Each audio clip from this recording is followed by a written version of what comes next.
This is a premium tenor, all koa.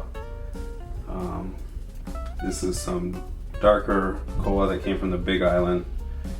We actually got this about 12 years ago, and it's been drying that whole time, and we just cut it up this year, and this is the third instrument that we made out of it. Didn't really take it seriously probably till about high school.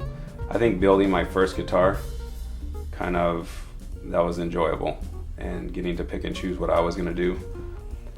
Reading the different manuals that Dad made me read, like Guild of American Luthiers and different magazines like that, and seeing what other people were doing kind of gives you some inspiration and like the possibilities of what you can do. Working with the different woods, just because they're when you get a really nice piece of koa or you get a really nice piece of ebony and you have in mind like the instrument that you're going to make with it, and knowing that it's something you want to build, that's inspiring.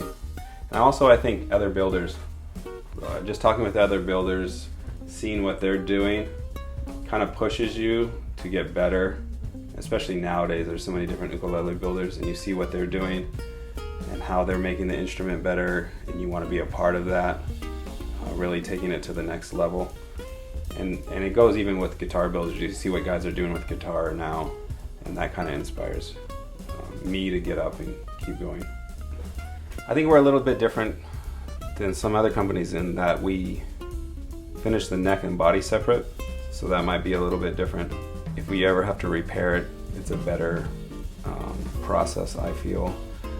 Also, when you can do a satin neck and a gloss body, that satin just always feels better, I think, for the player, for the back of the hand. Some other things that we do,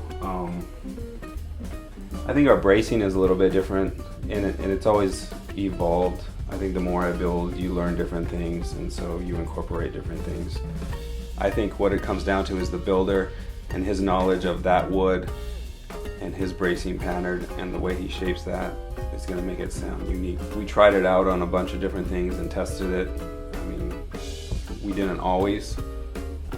I would say I'm a bit skeptical about things, but once I tried it out, and I think it definitely makes an instrument sound better.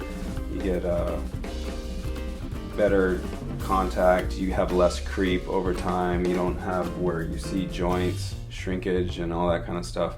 So I think it builds a better instrument. I can tell you, can grab the book, 1,939. Awesome.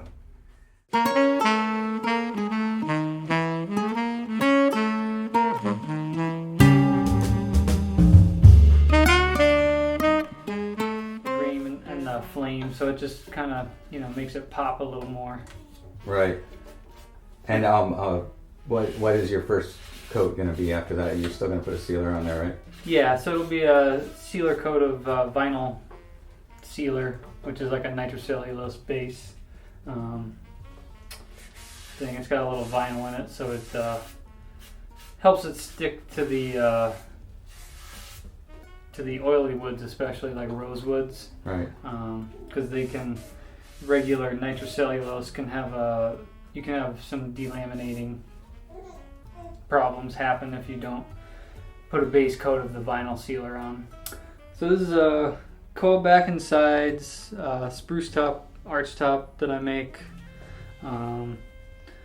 ebony bridge, tailpiece, fingerboard, finger rest, mahogany neck.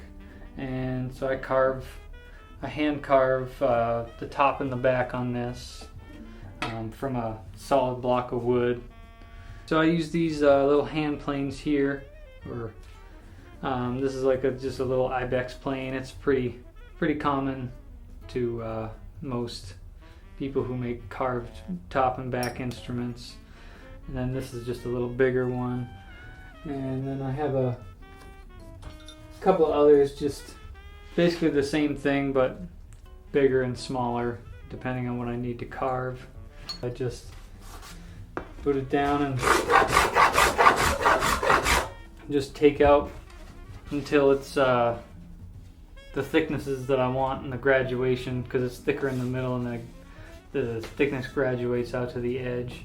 deep throat dial calipers that I run along in there and until it's the correct thickness. I inlaid on the CNC that we have here. He sent me a file of the drawings, and then so in the CNC program I traced around them and put them in and made this. I don't know. I just like what I do, and it's fun to come to work every day and create something.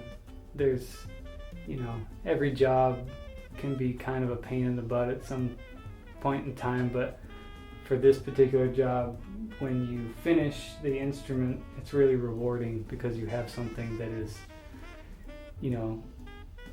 sounds beautiful, looks beautiful, and is going to be used by someone to make music, and that's nice.